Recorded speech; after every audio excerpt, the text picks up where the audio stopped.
మీరు ఓనరా అండి? ఎంత స్టోరేజ్ ఉంటుందండి ఇక్కడ?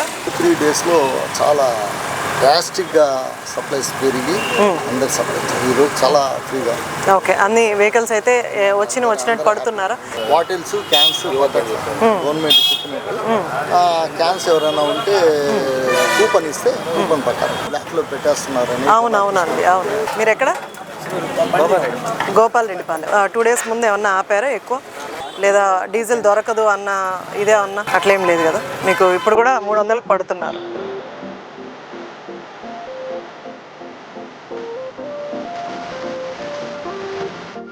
పడుతున్నారు. అది పట్టించుకొని మళ్ళీ అయిపోయినప్పుడు మళ్ళీ కూడా పడతారు. అన్ని బంకులు ఓపెన్ చేసే ఉంటే అన్ని పడతారు.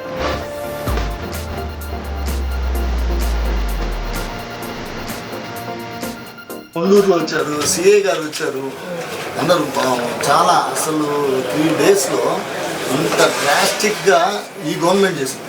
అట్లే మన కలెక్టర్ ఆఫీస్ కానీ జేసీ గారు కానీ అందరూ చాలా బ్రహ్మాండంగా వచ్చేసారు. ఎక్కడో కొన్ని చోట జరిగాయి మేడం, అది ఇప్పుడు పెట్టారో జనాలు ప్యానిక్ దొరకదు. మిగతా ప్లేస్ అంతా కూడా నో స్టాక్ సూలూరుపేట టౌన్లో మనకు తాజ్ పెట్రోల్ బంక్ దగ్గర ఇక్కడ విజిట్ చేయడం జరిగింది. ఓనర్స్తో కూడా మాట్లాడడం జరిగింది. ఇక్కడికి టౌన్ ఎస్ఐ గారు అలాగే ఎంఆర్ఓ గారు కూడా నాతో పాటు వచ్చి పెట్రోల్ బంక్ని విజిట్ చేయడం జరిగింది. మనం అనుకున్నట్టు ఇక్కడ కొరత ఏమీ లేదు, డీజిల్ కానీ పెట్రోల్ కానీ సఫిషియెంట్గానే వస్తుందని ఇక్కడ ఓనర్స్ కూడా చెప్పడం జరిగింది. సఫిషియెంట్గా పెట్రోల్ కానీ డీజిల్ కానీ అందుతుంది. ఏ వెహికల్స్ కూడా ఎక్కడ ఆపకుండా వెహికల్స్కి పట్టడం జరుగుతుంది. జనాలు ముఖ్యంగా సూలూరుపేట నియోజకవర్గ ప్రజలు పానిక్ అవ్వకుండా, అంటే పెట్రోల్ దొరకదేమో డీజిల్ దొరకదేమో అన్న ఉద్దేశంతో బాటిల్స్ కానీ క్యాన్స్ కానీ తీసుకొచ్చి ఫిల్ చేయడం జరుగుతుంది. కొంతమంది జెన్యూన్గా ఫిల్ చేసినా కొంతమంది దీన్ని అవకాశంగా తీసుకొని కొంత బ్లాక్లో అమ్ముకునే అవకాశం కూడా ఉంటుంది. కాబట్టి ఇక్కడ అధికారులు కానీ అలాగే ఈ పెట్రోల్ బంక్ యాజమాన్యం కానీ బాటిల్స్లో కానీ క్యాన్స్లో కానీ ఫిల్ చేయట్లేదు. వెహికల్స్ తీసుకొస్తే మీ అవసరానికి తగినట్టు ఇక్కడ ఫిల్ చేయడం జరుగుతుంది.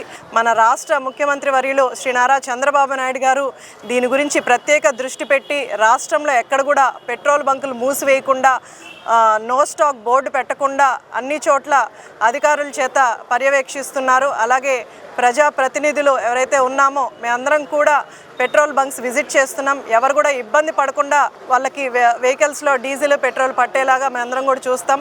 కాబట్టి ప్రజలందరూ కూడా ఎలాంటి ప్యానిక్ సిచ్యువేషన్కి వెళ్లకుండా, దొరకదు అన్న అపోహల్ని అబద్ధ ప్రచారాల్ని మీరు నమ్మకండి. ఎందుకంటే ఇప్పుడు మనం చూస్తున్నాం వైసీపీ నాయకులు దీన్ని కూడా అవకాశంగా తీసుకొని ప్రజలు ఇబ్బంది పడుతుంటే దాన్ని సాల్వ్ చేయడానికి చంద్రబాబు నాయుడు గారు ప్రయత్నిస్తుంటే దాన్ని కూడా అవకాశంగా తీసుకొని రాజకీయానికి వాడుకోవడానికి ప్రయత్నిస్తున్నారు.